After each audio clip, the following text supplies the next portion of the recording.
皆様こんにちは、カズマサのチャンネルへようこそ。こんにちは。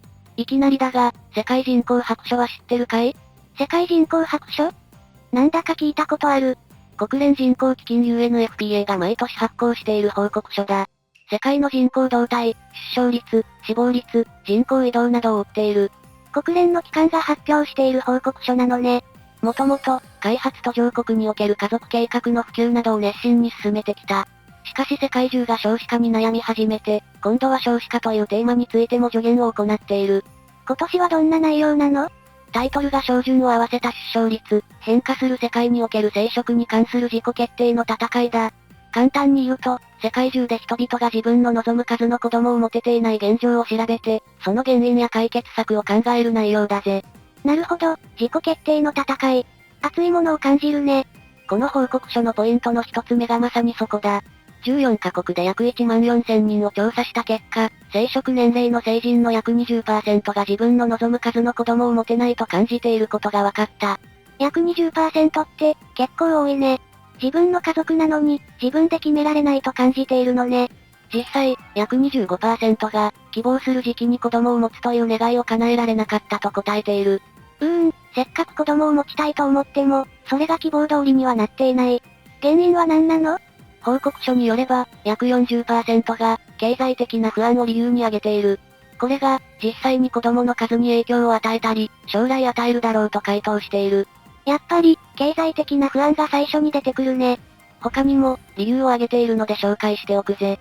約25%が、戦争、パンデミック、急激な気候の変動など、直面している将来への不安が、望むよりも少ない子供を持つことにつながった、またはつながるだろうと述べている。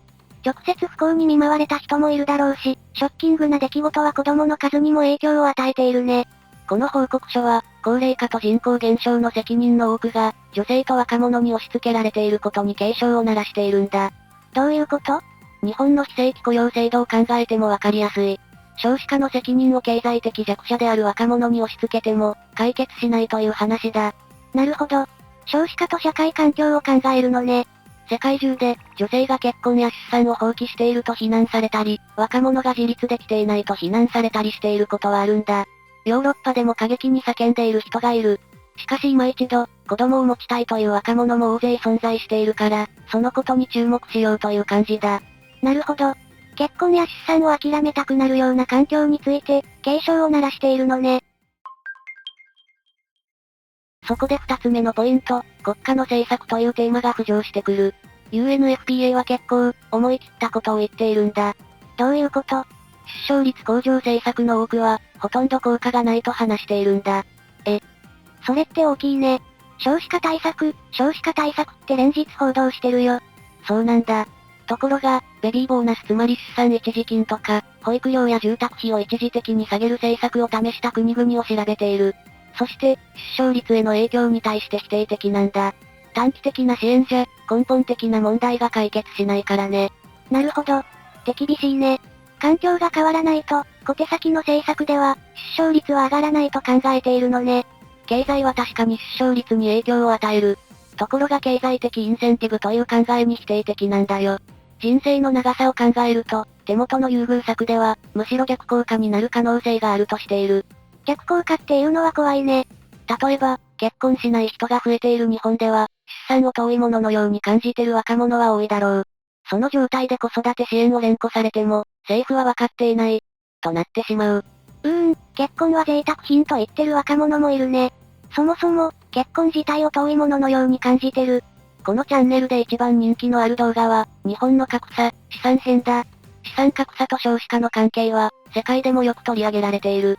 今でも、資産格差の動画に人が来てくれるのは、少子化とも関係あるかしら？そうかもしれないね。若者もいずれは資産を持ちたいと考える。しかし圧倒的な資産格差と、今の低所得に心が折れる。心が折れると結婚しない人生を考え始める。こういった分析は多いぜ。格差社会と少子化についても、いずれ動画にしてみよう。他にも子供を持つのが難しくなる理由ってあるの？注目したポイントの3つ目は、社会的なプレッシャーだ。例えば、日本の地方は、若い女性が東京に出て行って困っている。出て行く理由の中に、結婚プレッシャーや出産プレッシャーがある。結婚の予定は？とか、まだ子供はできないのとかそういったプレッシャーだ。なるほど。地方としては若い女性が東京に出ていくと、さらに少子化が進行するね。報告書の中にも分析があるの？こちらは世界全体が相手だが、回答者の約 33% は、自分かパートナーが望まない妊娠を経験したって答えている。さらに、約 20% が望まないのに子供を持つよう圧力を感じたって言ってる。33% と 20% か。やっぱり、本人の希望通りになかなか出産できてないんだね。昔をイメージする人は、プレッシャーが必要なのだと考えるかもしれない。しかし、今の時代は逆効果を指摘していることの方が多い。この報告書は、実は子供を産みたい人はいるっていう立場だものね。上手に環境を作らないと、ますます少子化が進むね。最後に、報告書の中で日本に触れているところを読んでみよう。どんなことが書いてあるの？ポイントが2つある。まず1つ目は、日本を含む中国、韓国、タイ、トルコが1970から80年代に出生率が高すぎるって判断して、政策で子供の数を減らそうとしてきた。でも、2015年までには全部の国が出生率を上げようって方針に変えたんだ。確かにそうだよね。もともと、日本も出産を抑えていたよ。今でもその時代に作った価値観や制度は残っているね。ちょうど、この報告書が出る直前に、日本の合計特殊出生率が最低を更新した。今、1.15 まで下がっている。ついに 1.2 を割り込んでしまったね。先進国の中でも特に低いグループに入っているよ。一度、政策で出生率を下げて、それから上げようとしたアジアの国々が、軒並み無力感を感じている。中国、韓国、タイ、みんな出生率の低下に歯止めがかからない。政策を打ち出しても、なかなか上がらないね。今、ヨーロッパよりアジアが深刻だよ。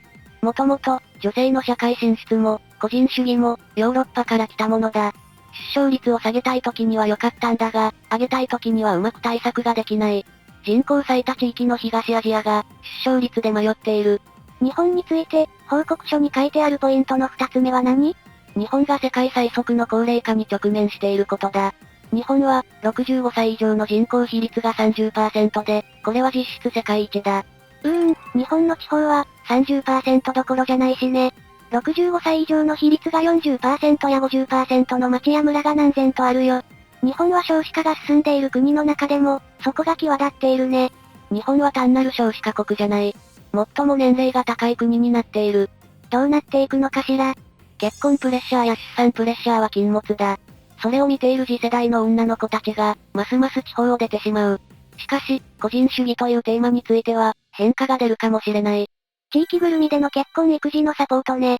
この報告書が当たっていると思うのは、本人の意思を無視しても、長続きしないということだ。